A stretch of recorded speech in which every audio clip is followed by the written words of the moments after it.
Hello everyone, Simon Jacobson here, and I will be speaking about something I'd rather not speak about, but as they say, as difficult as it is to speak, it's even more difficult to be silent. And the topic is the worst and best in humans, reactions to the Poway shooting, which took place this past Shabbat, the last day of Passover in Poway, California, outside of San Diego, where a evil terrorist entered into a synagogue, Chabad-Lubavitch of Poway, and with intentions to do mass murder, ended up murdering one woman, wounding the rabbi and others, and we are left asking questions yet again. So this program is dedicated in loving memory of the dear soul that was ripped away from us, Lori Gilbert-Kaye, who died sanctifying God's name, as I said, the last day of Passover, last Saturday. I also want to dedicate it in the loving memory of Rivka Bat Leah, who passed away on the 20th of Nisan, the 6th day of Passover. And my heart goes out to her dear husband Seymour and her son Alan and their entire family. May this class as well be a tribute and merit to her. So, what can we say? We always, faced with tragedies like this, we're left stunned, we're left silenced. It's actually the word used in the story in this week's chapter when the children of Aaron died by an alien foreign fire, sanctifying God's name. So it says, Vayidem Aaron was silent. When the angels and Moses came crying to God, how can you allow the vicious and brutal killing of the 10 martyrs that we read about and pray about on Yom Kippur? God said again, silence. And interestingly, silence is the most powerful response, because any type of reasonable answer, any type of explanation would actually be obscene, would be inappropriate, would be cruel, to explain away an unfathomable tragedy. So we begin with silence. We are quiet, humbled. We don't know God's mysterious ways. We're also in great shock, and our hearts are shattered as they go out to the husband and the daughter of Lori, who so eloquently spoke about her at the funeral service, which again was broadcast to so many people. So we've seen the worst of man at work yet again. And all good people wonder and are mystified, are completely perplexed when it comes to seeing a seemingly regular person, quote unquote, planning and premeditating a deliberate, cold-blooded murder of innocent people, let alone in a house of worship, in a place that people have come, men, women, and children, to pray, to celebrate their holiday. What is going on in the twisted mind and the dark heart of such cruelty and hatred is beyond us.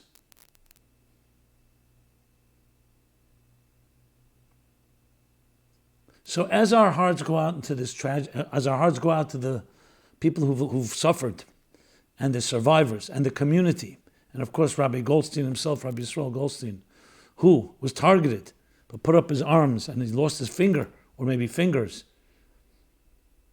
and covered in blood, he went to save his community.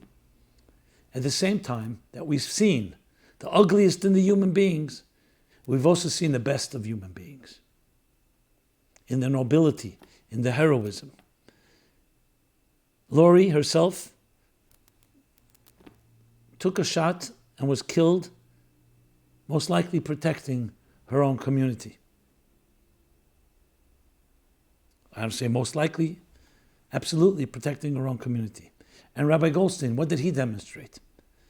Most people would lament the loss of their fingers, would cry out in anger, in frustration, and rightfully so, against terrorism, against anti-Semitism, against the cruelty perpetrated here. And what did we witness in this past week? We witnessed a man covered in blood, his fingers were bleeding, and a gunman loose. He wrapped it in a prayer shawl and went around looking for the children and the congregants to get them out of the building. And literally from his hospital bed, and then the funeral service. What is his message? He videoed a message for all to hear, for all to read, literally reaching millions of people, if not more. What's the message? Instead of focusing on himself and his suffering and his pain, focusing how we must transform this tragedy into something of goodness and kindness, increasing in light and goodness and kindness. Instead of bemoaning the situation, he cried out, Am Yisrael Chai, and writes, I will be for more brazen than ever about my Jewishness. A terrorist wanted to bring me down because I'm Jewish. We will not be brought down. We will be even stronger. I'll be hoarse in my mouth and go out and cry out to all Jews to come to synagogues, to light Shabbos candles, to put on tefillin, to celebrate their Jewishness. I will do everything possible to bring light to the world and recognize the mandate and the calling for which we were created was to illuminate the universe with goodness and kindness. Here's a man, he could have waited a week, 2 weeks, we'd all understand him suffering. Seeing the death literally before his eyes of one of his dear congregants, a person who supported and was a partner with him in building that community.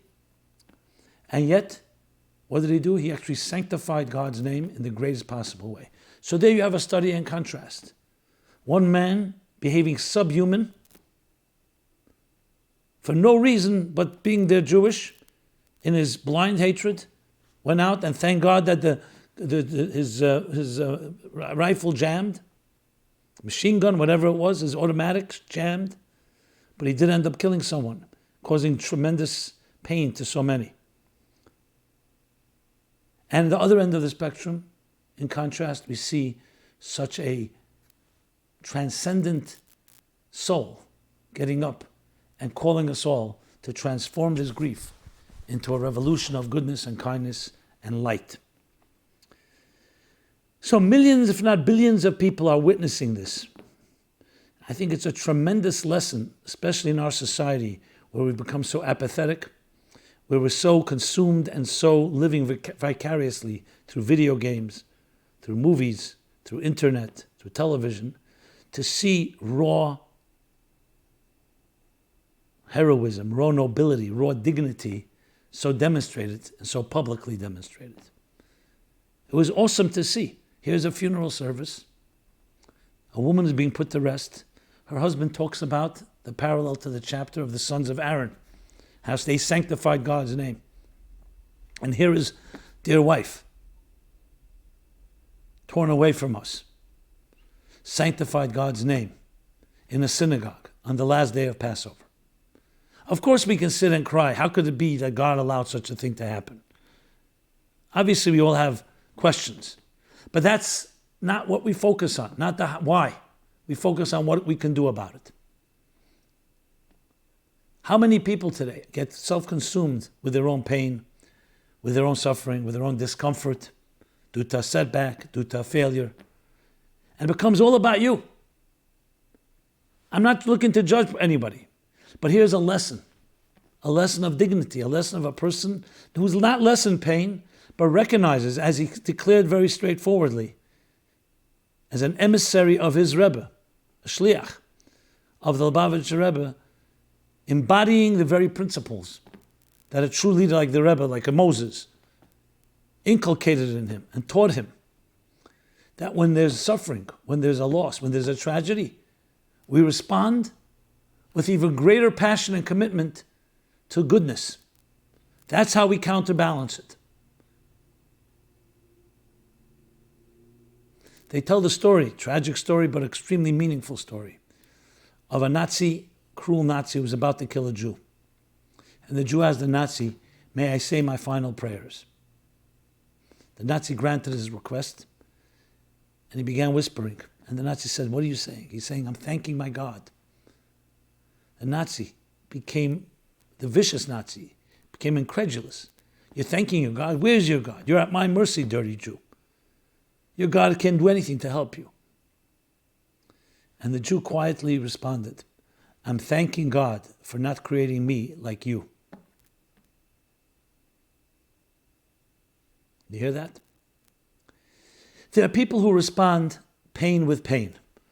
They've been transgressed, they've been violated, they've been hurt, they've been abused, they've been murdered, and they want vengeance. They're angry. And you hear all over the world people justifying certain people who've been displaced, refugees. They're angry. But what, the Jews have no right to be angry? Of course we were angry after the Holocaust. And we're still angry. But there's taking anger in a healthy way of channeling it into what? Into building. Our ultimate vengeance is not blowing up cafes in Berlin and Germany. And not taking vengeance on our enemies. We allow God to do that. Our vengeance is the photo albums of our children, grandchildren, great-grandchildren. That's what every Holocaust survivor will tell you. So Rabbi Goldstein, in that great spirit, demonstrated this right before our very eyes. In a complacent age, in a materialistic age, in an age where people are so consumed with their own entertainment and their own desires and their own pleasures, we have a wake-up call. We'd rather it didn't happen and we wouldn't need this wake-up call. But once it has, look what has risen. An individual who points his finger, his lost index finger, his bandaged fingers, and he says, this finger reminds me of my father's finger when he would teach us a song and would point with his index finger. That Hashem, God, is everywhere. God is here. He would point up, God is there. God is everywhere. Up, up, down, down, right, right, left, left, and all around. God is omnipresence. And he writes in his classic op-ed, powerful op-ed, my index finger that I used to point to the omnipresence of God has now been taken from me. But I will always remember, and I want every one of you to remember, to use your fingers to find transcendence, to find a higher reality, to not succumb to our own pain or our own losses. Can you imagine? As I said, most people would lament the loss of a finger and talk about how much pain they had and get on television, and you bring up pundits who would talk about what psychological damage it may do. And here's a man, while bleeding and while bandaged, is immediately discussing how our fingers and our arms and our legs and our beings should be used for fulfilling a greater calling. And in contrast, this subhuman behavior of an animal, literally, ready to kill and killing innocent people. So what is our ultimate response? Our ultimate response is this: yes, we are silenced, we are shocked and angry. We do everything possible to eradicate such evil, including better security, doing everything possible to make sure firearms do not end up in people like these hands. Nipping in the bud and fighting every possible type of discrimination and racism, zero tolerance on all dimensions. But the long term, and ultimately the preventive medicine, is not only that we thank God that not creating us like them, but we also do everything possible to create a world that will not harbor any longer such pain, such darkness. By what? By embracing the ultimate message that all human beings are created equal, all created in the divine image, all have that right and majesty and dignity, as the founders wrote in the Declaration of Independence, to pursue happiness and freedom and liberty, and freedom of religion and expression. And e pluribus unum, we're diverse, from the many one, but we are one. Harmony within diversity. To teach that message, to infuse it in our children, into our adults, in our education systems, in our schools, in our homes, in our institutions, our corporations and workplaces. That leaders, wherever they may be, community leaders, business leaders, educators, teachers, clergy, lay people, whoever, should be emphasizing and re-embracing this message literally on a daily basis. And even our entertainment industry, and Hollywood, and television, and our producers of our video games. What greater way to celebrate our freedom and our gifts and our blessings is to use them to do what? To promulgate, to disseminate, to celebrate the divine image in which we were all created. You'll say, how is that consistent? A video game talks about killing and murdering and simulating all that. all that sells on television and in Hollywood as entertainment. Well, maybe the time has come to lift the discourse, to raise the bar, and higher our standards. I'm not going to point fingers at who is to blame. Perhaps it's a collective blame. And all these factors. But let's talk on the positive end. All of us are responsible to heighten the standard and to start talking about the dignity of life. Will that prevent every type of crazy murderer? And again, when I say crazy, I don't mean crazy as in insane and it's off the hook. I mean crazy behavior that's not human. I don't know if it will prevent it all. But the more we talk about the dignity of life, the more likely it is that a child will not grow up seeing life as negligible, being able to lift up a weapon to hurt another individual. To teach our children from the youngest age that where life is not just about self-absorbed pleasures. It's not just about self-interest and me. We have a higher accountability to a higher calling, to a higher authority, to a higher morality. And that can be demanded from everybody. Not just demanded, it's a gift. And it's bipartisan and it's politically correct. We're not preaching any religion. We're not preaching any particular denomination. We're talking about a non-parochial and completely non-partisan, I said, calling to us all. And it's actually the foundation of this country. The secret to the success, the enduring success of this nation is its call that all men are created equal. This was not a given before this country was founded. Monarchs ruled. The church ruled. Individual despots or dictators or fascists, whatever you want to call them, ruled. Here's the first institutionalized government that declared that there's no such thing as one person is better than another, that one person is superior or closer to God than another. Not the monarch, not the leader, not the religious leader, no one. We're all created equal. And we all have inalienable rights granted to us by our Creator. The founding fathers, though they were not necessarily of the religious sort, but they nevertheless, and they understood the separation of church and state, yet they understood the importance of dictating, that the only way, the absolute guarantee that we're all equal is that we're created equal. Not just born, not just are equal, because none of us are the Creator. We're all equal in the eyes of the Creator. This is a message that can be taught to every person every second of the day. And it should be taught. It's the opening of the Bible. Human being, male and female, created them in the divine image. That means we're all a piece of the divine. Can you hurt a piece of the divine?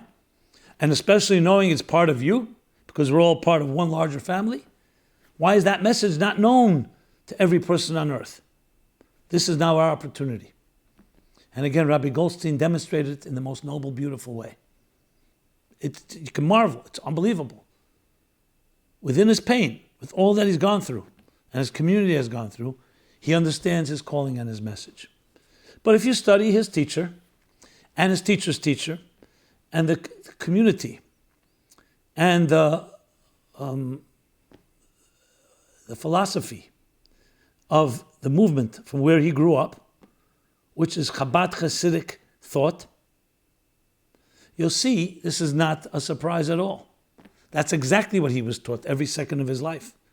The preciousness of every individual, the mission that all of us are sent to this earth to transform the world from a jungle into a garden, to reveal the inherent and fundamental goodness in each human being. This is what he was taught. This is what he fed on. This is the oxygen in which he grew up. I also grew up in that environment. That's how I know. People like the Rebbe, Lubavitcher Rebbe, who was my teacher, who I worked for, memorizing hours and hours verbatim of his talks, publishing his talks, later writing Toward a Meaningful Life, based on not his wisdom, on his wisdom as it's filtered for 90 generations from the time of Moses. And his teacher before him, the Rebbe before him, and the Rebbes before them, all demonstrated the same attitude. Facing horrible situations, facing the abyss, facing literally extinction. But like the moon, reborn again. Using adversary, liability to become an asset, using every dark force to become a fuel for greatness. There was no such thing as a negative that was not faced by even a greater good. That was the attitude. That we are never victims, that we're not products of pain or suffering. We may suffer, but we don't become sufferers. Because then you perpetuate the suffering. Then you've lost, you've surrendered. So things can be done to you, but that doesn't define you and does not shape you. And on the contrary, what shapes you? You make the call, not the people who have perpetrated atrocities against you. You're never their victim. Thank you, God, for creating me not like you. You control your destiny because your response to evil is to be even a better person, to embrace even more goodness and kindness, and to spread even more light, and a little light dispels darkness. Their darkness, as powerful as it is in the moment, dies at some point. Whereas light is eternal and enduring. And this has been consistently the story of the Jewish people from the beginning of time, starting with Abraham, going through all the generations, and many, many difficult generations. It was always the same attitude. Loss, tragedy, disaster, catastrophe, you name it, genocide, atrocities. Always the response was a greater strength and commitment to light. Now, if you look at it at the surface level like a scientist, it sounds irrational. You're being shot at, you're being killed, your children, innocent children, are being massacred. And what are you doing? You're becoming a better person. Where's your anger? Where's your blood boiling for vengeance? It's all there. We're not living in illusion. We're channeling that energy, because it's all negative energy, toward what? Toward what we believe in. And they will not control the narrative, our enemies. They will not control the story. We will control the story and demonstrate for generations to come that when we're faced with those type of situations, we turned it into holidays, into celebrations, to becoming better people. Who gave us Passover? Pharaoh. Who gave us Purim? Haman. Who gave us Hanukkah? Antiochus. All arch enemies, Hitlers of their time, with their people, trying to instigate, like we said in the Haggadah, the first and second night of Passover, the Seder. In every generation, they come to try to annihilate us.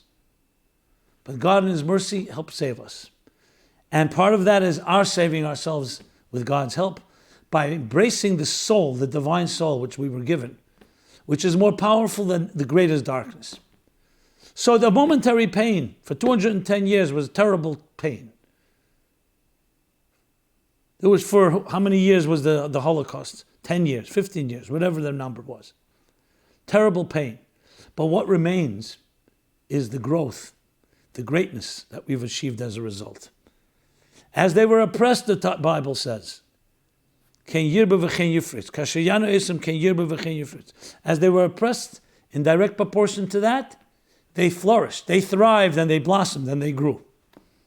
This is our story. And it's not just a Jewish story, it's a story of humanity. It's a story of human triumph, of good over evil, of light over dark, of beauty over ugliness. There's the worst in mankind. Yes, we have free will and people can stoop to levels that are unimaginable. And we've seen it happen, unfortunately, too often. But we can also rise and become even greater than angels, because we have a soul. And it really comes down to this: who will prevail? Will the soul prevail, or will selfish body and animalistic desires prevail? Now, of course, people ask the question, look, we see the suffering over history, but at the end of the story, has the world become a better place? Absolutely. Today, humanitarian values, charity, kindness, is the standard. Not all live up to it, but nation after nation embraces these values. Individuals, we have much work to do. But once upon a time, there was no such institutionalized embracing of such values. It didn't exist. There was the Jewish people and their Torah, and that was it. And then there were individuals, and sometimes communities, that also embraced such values. But to become a mainstream value, a nation like the United States, based on these values, that's really a phenomenon that's only a few centuries old. So who prevailed? Is it a single Abraham or the pagan neighbors who wanted to kill him because he stood up against them and said, no, it's not all about me. There's a higher purpose. We're here to serve something greater than ourselves. So slowly, that message permeated and ultimately impacted society. And today, that is the standard. And there's outrage when we see people defile that standard. There may be a hypocritical outrage because some people do that all the time. But institutionally, governmentally, anyone discriminated against, anyone hurt can go and prosecute and call to justice those that have hurt them. I'm not suggesting it's a perfect world. I'm not suggesting, look what happened here. It's far from perfect. But the standards have been lifted, and we are in a place where we can say today that message, that value system, that Abraham instituted or pioneered, and later became formalized in the mandate we received at Sinai, just 49 days after leaving Egypt, 50 days, has become part and parcel of our society today. So if you think of the trends, then it can only get better. So what do we have to do? We have to be like a Rabbi Goldstein. We have to look at our fingers and our arms and legs, at our health and the gifts given to us, our lives, and not be complacent. What are you doing with your fingers? What are you doing with your arms and legs? What are you doing with your mouth, with your ears, with your eyes? Are you indeed sanctifying a higher calling? That's the question each one of us has to ask. Why we require tragedy to wake us up like this? It's one of the mysteries. But we cannot allow a tragedy to just pass. And time will pass, wounds will be healed, some will remember, some will forget, but we should never become complacent again. We have a battle on our hands, and we don't have to wait for a tragedy to happen. There are people in this earth that are either ignorant, or misguided, or distorted, or brainwashed with hatred, with discrimination, with violence, with anger. We need to eradicate that by fighting it with everything we have, by bringing positive energy into our schools, into their schools, and bringing that message and not tolerating a message of hatred and violence and death. And we can do it. You'll say, I'm naive. Are you really going to eradicate racism? You're going to eradicate anti-Semitism?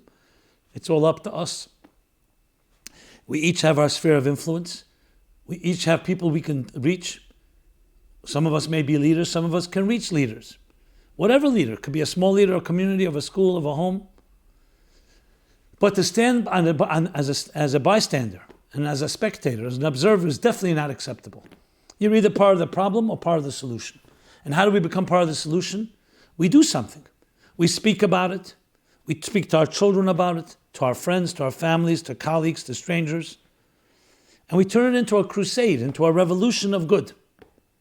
Everyone can do something. You say, what can one person do? Speak to someone at work about this tomorrow. What does it mean to be a human being? What is dignity? Is it all about me, or is there something greater to life? And then bring as an example this cruel, brutal murderer and Rabbi Yisrael Goldstein. Here you have the best and the worst of human beings.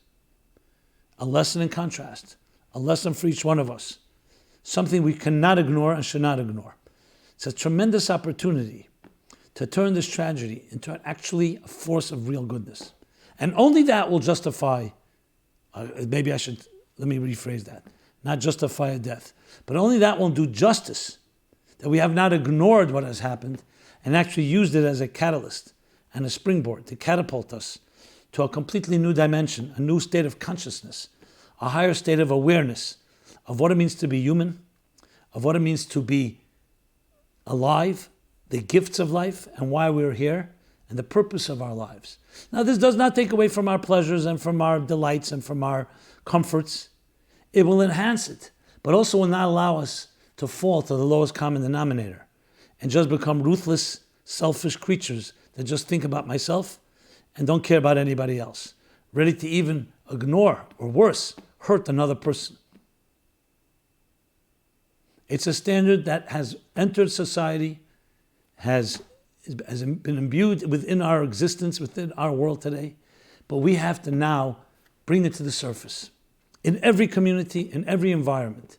Yes, it would be wonderful to see, just like we saw different companies who produced perhaps destructive products, ultimately come around and become advocates for health, that those that create violent games and entertainment that celebrates violence and guns and so on would come out and make it very clear that we are here to spend money and to advocate the divine image in which we are all created. Just like cigarettes say, hazardous to your health, why should these companies and these entities willingly, we're not even talking about forcing them, let them come out, it'll be better business. They'll come out for the human dignity that we are. They clearly don't want that people should actually go ahead and shoot another person.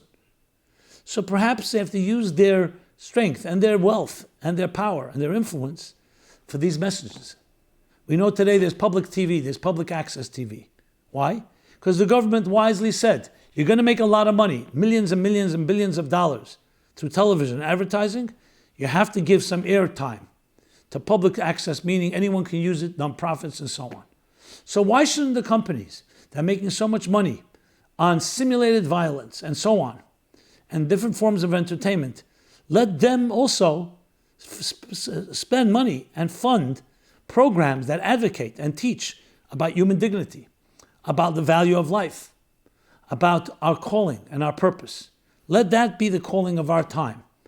That's how I see the events that happened in Poway and the events that happened earlier in Pittsburgh 6 months ago to the day, and other shootings that we've seen in schools, in college campuses, and anywhere, malls. They all lead to the same conclusion. What are we going to do? So gun control and security and all the temporary measures or the band-aids, absolutely, do everything possible to not allow it to happen, to protect our young, to teach people how to protect houses of worship and other places that are targets for terrorists. But above all, let's change the whole climate. Let's elevate the spirit. That's what this is a calling for. And we live in a time where it's not difficult to do. We have the means, we have the platforms, we have the social media environments where we can advocate and teach and disseminate this message to many, many people, quickly, easily. We have the means. And we have a receptivity because we're not living in a tyrannical world. We're living in a world where people value and honor these standards, as I said earlier. We live in a world, as the Rebbe told us and told Rabbi Goldstein, who was one of his disciples and emissaries, we're at the threshold of a new age of peace and harmony and no war and no famine and no bloodshed. And not miraculously. We're not waiting for a miracle. It can be done naturally because the standard is there. Now we need to make sure and call everyone out on it, whether it's the Middle East, whether it's the United States, any type of hatred, bigotry, discrimination, racism, anti-Semitism. Call out and demand that we live up to our mandate, to our calling, to our very beings, that we were created in the divine image in order to create from this material world a divine garden. This is just some of the powerful messages we've seen this past week. Obviously, there's more to say, but let's suffice with that. It's enough to go with. As I said, use your arms and legs, your fingers. Here's a man who can no longer use that index finger. And yet, it will continue to be a reminder to him. And he will not forget. And he's reminding us to use our fingers for what we should use them. To use our arms, our legs, the rest of us. It's a tremendous lesson. And it's ultimately living up to what we're made to be the best we can be. Not to succumb to who we think we are, but to become how great we can become.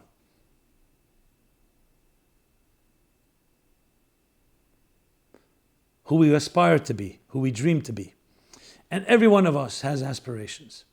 Sadly, there are people who've been hurt, who've been abused, who've been distorted, who've been violated, who've been brainwashed, who've been programmed and conditioned to think in negative terms. They're insecure, fearful, see their enemy everywhere, scapegoat people, blame people, whether it's anti-Semitism or other forms of racism. So people like that, obviously if they perpetrate a crime, they deserve to be prosecuted in the fullest sense. But before they do, if we see such a misfit, or we see such a downtrodden soul, we see someone who is not fitting in, or who's a malcontent, we have to reach out with kindness and compassion and educate and teach. You never know, when you're kind to someone, how you can prevent something from happening. Not being naive here. Obviously, if someone is exhibiting signs of violence and anger, they may need to be curbed in a very direct way. But we have to keep our eyes open. So it could be our children, it could be our families, it could be strangers. To look for people like this and bring them in some way, to teach them what you really are like. You can be secure about yourself because you're creating the divine image. Someone else's divine image doesn't take away from yours. If a person has that attitude, would there be racism? Would there be anti-Semitism? All created by God equally. So we have our work cut out for us, and we have this tragedy to remind us. One we'd rather not have had. Unwanted wake-up call, but it is a wake-up call. That's some of the reactions of how we should look at something. The best of the humans, the worst of the humans. To choose the best. To choose the angel within. As Michelangelo said, when they asked him, how do you carve those beautiful angels in the marble? How do you sculpt them? And he replied, I see the angels trapped in the marble, and I carved and set them free. We don't have to find angels elsewhere. We don't have to acquire them. We don't have to purchase them. They're right here inside of you. Everybody has that. You have a soul, a divine, created in the divine image. It's a matter of being trapped. It's trapped in marble, in concrete, in other substances, in propaganda, in a faulty education, in an abusive life, in so many different forces in this world today that have trapped your soul within you, your angel within you. What do we need to do? We need to carve. We need to get rid of the excess, and the angel should emerge. And that's doable with every human being. Now, some people have crossed the line, and they need to be put away. They need to be in prison because they're a danger to others. So their angel is so trapped that you can't just carve. They may need rehabilitation. They may need punishment, deterrence. But even they have an angel. We believe in that. Again, this doesn't mean that we're just naive and liberal about their punishment. Everyone, if they're in danger to others, we need to address that. But the angel is within, and we're all born with it. And we have to make sure to cultivate it, to nurture it, let it emerge, and let it allow us to soar to the greatest possible heights of majesty, of dignity, of nobility that a human being is capable of. A human becoming divine. Not just as great a human you can be, you become actually divine. The divine image in which you were created. What happened when Adam and Eve ate from the tree of knowledge? God says, Ayeko, where are you? And the question is asked, what do you mean God doesn't know where he is? Adam was hiding. He was hiding in shame. Well, the response that Rabbi Shneur Zalman of the Adi gave to the minister, what God was asking him, the eternal question that every human being is asked. Where are you? Not physically. Where's your spirit? Where's your mind? Where's your heart? You can be sitting with someone across right before them, but they space out. You say, where are you? Not because you don't see where they're sitting there. Their mind and their heart and their spirit is not with you. God did not recognize Adam anymore. You were created in the divine image. You were created with the power and the ability to sublimate and elevate and refine the entire world. And what have you done? You've succumbed to your base instincts, and you ate from the tree of knowledge I told you not to eat from.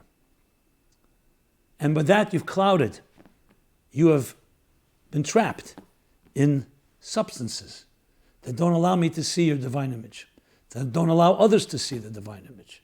They say that animals will not attack a human being. The sage is right. Because they see the divine image and they respect it, they're in awe. We see animals do attack human beings because the image is concealed. When Daniel was in the den of lions, in the lion's den, as they call it, the lions left him alone. It wasn't a miracle because they saw the divine image and they have a respect for it.